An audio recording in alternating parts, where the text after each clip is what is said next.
Hi,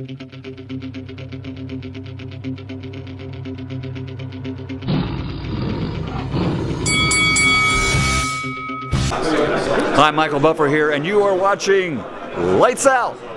This is Faisal Khan for Lights Out, proudly sponsored by Spartans Law. Delighted, privileged and honoured to be joined by former world champion Mr. Barry Mcguigan. Barry, good evening to you. How are you? Hi Faisal, how's it going? I'm very well, thank you. A bit starstruck right now. It's the first ever time I've had the privilege of meeting you. Alright. Grew up watching you, big fan of yours. Thank you very much, very kind of you. You've got some sort of involvement with the Azim brothers. Just want to talk to us about my that? son manages them and trains them, and you know, anybody that he looks after or trains, I'm very much involved with him. So I know Azim, the dad, and I know the family. They're fabulous people. Huge following, as you can see, and the kids can fight.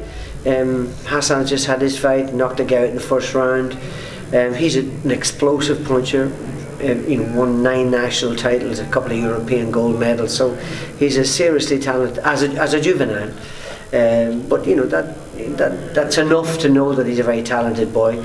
But he can really wallop. He punches very hard. We've got work to do on him to get him better at close range and middle distance and all of that. But he can really punch, and he's got a great chance. He's got a huge following, and he's a fantastic personality and a lovely young man. Barry, your son is Shane, your son is working wonders in terms of his boxing coaching. You know, he's got good fighters such as the Azim brothers, Daniel Dubois, of course. You know, Lawrence Jacoby, Chris Anthony Fowler, Robbie Davis Jr.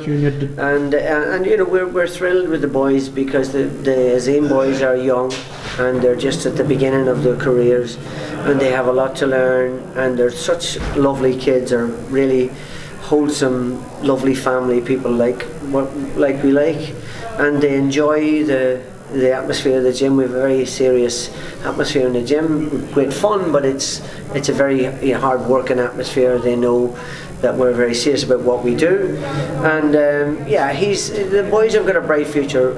Adam's coming out now, he's boxing a guy called Joe Green, or I'm not sure exactly what the name of the guy is, but he's sensational talent, very quick, and we're working on his power and developing his punching power as well as his speed. He's been sparring with Conor Ben, and he's been sparring with really good guys and looking amazing. So he's on now in about an hour. And I'm very much looking forward to him winning, and then I'm out the door. I don't want to wait around for the main event or anything like that. I'm not interested in, despite the fact that I'm talking to you now, Faisal, I'm not interested in publicity or all of that. I'm just interested in helping Shane. Shane's a coach. I don't do any coaching. I'm a mentor and help fill in the gaps when the guys don't have good days in the gym. I can talk to them and encourage them and get them through the bad days. Because I want them to do well, and when I'm ringside I'm very passionate, I'm very loud, because they're my family. They're all part of my family when they're boxing, and I want them to be as good as they can be. And as I said, the most important thing for Sky is to realise how they'll know from the ticket sales that the Azim boys sold all the ticket sales. They sold the vast majority of them, and despite the fact that Richard Riakporhe is the main event and he's a very good fighter, I've got great respect for him, the Azim boys are the ones that bring in the crowd, and that's going to escalate and get bigger and bigger and bigger because they can really fight, and I hope we can take them to the top. That's our objective. How impressed are you with your son Shane's progression so far overall as a trainer? He's got it. He's just, I don't interfere with it. He's just an exceptional young man. He's a great coach. He was a very good fighter himself, but he's really he understands the business. He understands how to take an individual style and make it good, then take another style that's completely different and maximise the potential in that as well.